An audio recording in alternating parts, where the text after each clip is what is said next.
Do the rich people cringe and say, don't tell them that, Robert? Yes. Don't tell people what you know. Right. Keep them poor. So my father was the head of education, PhD, all that stuff. I go home and ask him, said, why don't we learn about money in school? And he looked at me and says, because the government doesn't let us teach that subject. The government tells us what we can teach and what we can't teach. And I thought that was strange. And I said, but aren't we going to school to learn about money? He says, no, your job is to get a job. I said, but you get a job to earn money. He goes, no, you're supposed to just get a job. I went, no. Isn't the purpose of a job to earn money? He goes, you're correct. I said, so why don't I just learn about money?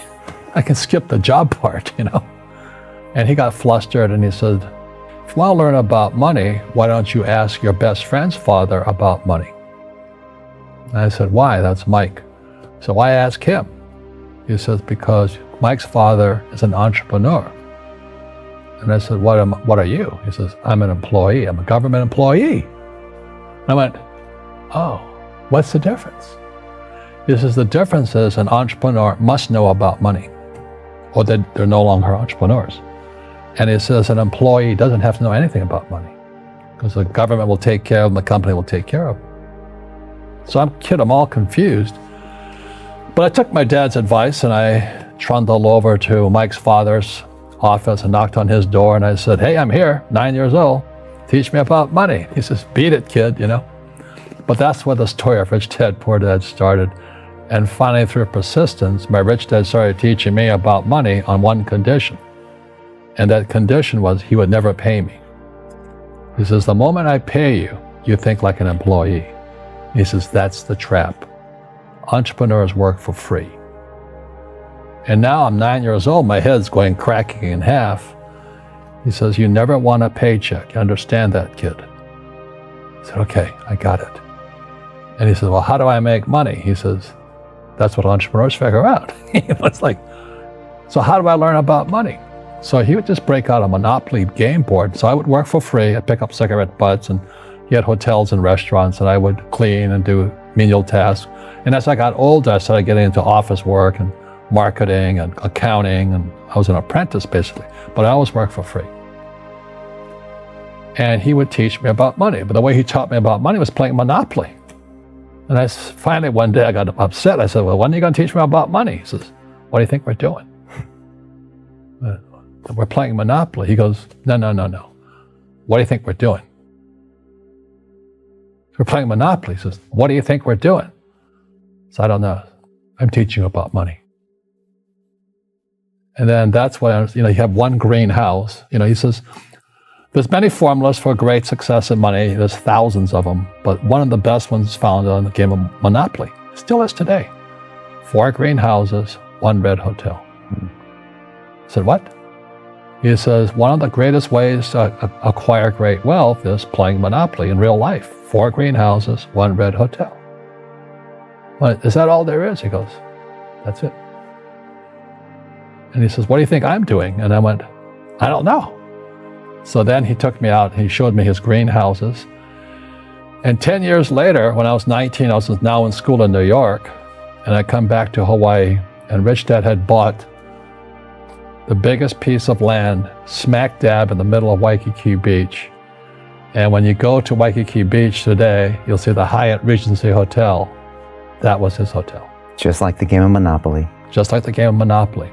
Acquired assets and they became bigger assets. He just kept what's called an assemblage, because that property wasn't that big at that time. So he had to buy out all the small guys. Because Waikiki was a little dirt water little town.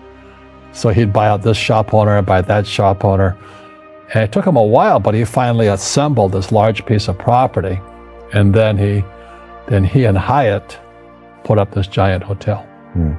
It just sold for $800 million. So that's how I learned about money.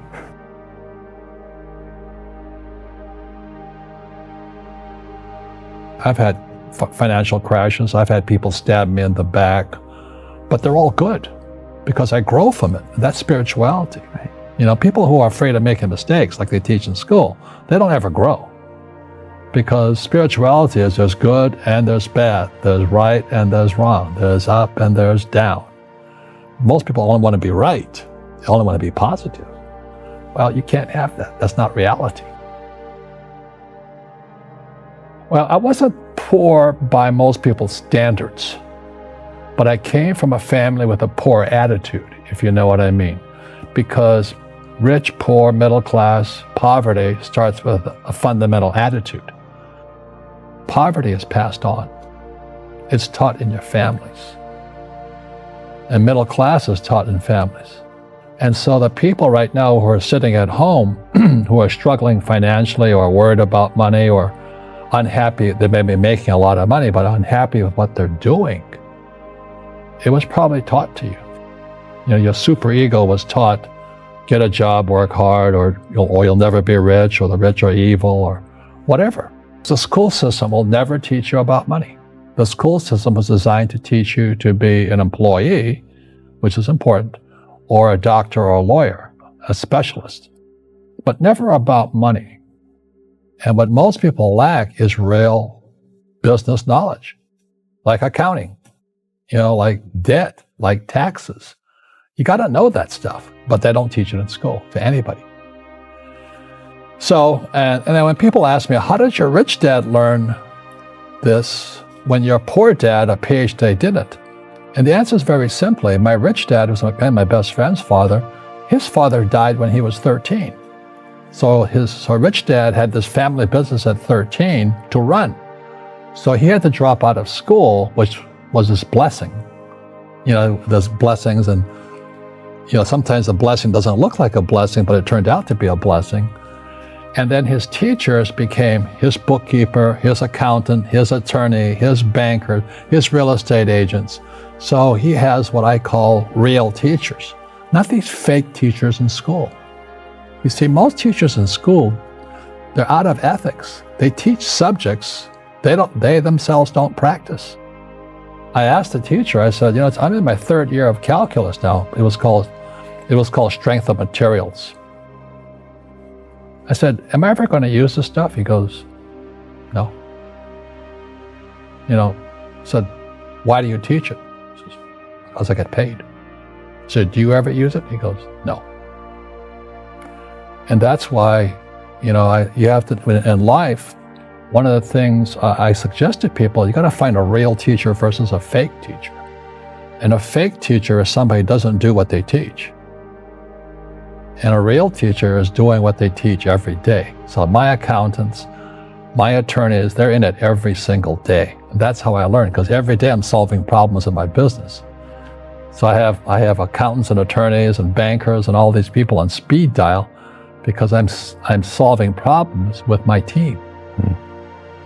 I see you giving this knowledge out, and Yeah. do the rich people cringe and say, don't tell them that, Rob? Yes. Don't tell people what you know. Right. Keep them poor. But, unfortunately, the poor, as was in the Bible, I'm not real religious, the poor will always be amongst us because it starts up here. Right. It's that fear mentality. It's in their words, and the words become flesh. Again, I'm not really religious. I flunked out of Sunday school also. But when they say I can't afford it or I can't do that, they go down. They become what they say. My PhD daddy says, what do you think I am, made of money? I can't afford that. And my rich dad would say, that's why he's poor. Poor people say, I can't afford it, I can't do that, I don't have time. Because this is an escape. It's an escape. You know what I mean? It's easy to say, I can't afford it. And your rich dad used to say what instead of, I can't afford it? How can I afford it? How can I do that? What would it take? Or why should I do that? He says that a question opens the mind, a statement closes the mind. See, when you say, I can't afford it, your mind shuts down and you become what you say. Rugby is a team sport, but so is soccer. The rules are different. And other people are golfers. They play by themselves. And so everybody's different. So my game financially is business, number one. Second is real estate. So what I say to young people is, you find your game. Here is a key point from Robert Kiyosaki. Robert Kiyosaki emphasizes the critical importance of financial education and understanding money management. He believes that traditional schooling fails to teach essential financial skills, which leaves many people unprepared for real-world financial challenges. Kiyosaki argues that schools focus on preparing students to become employees rather than entrepreneurs, which is why many people lack the knowledge needed to build wealth and achieve financial independence. Kiyosaki highlights the concept of the rich dad, poor dad dichotomy, where his biological father, poor dad, worked hard but struggled financially, while his best friend's father, rich dad, became wealthy through entrepreneurship and investing.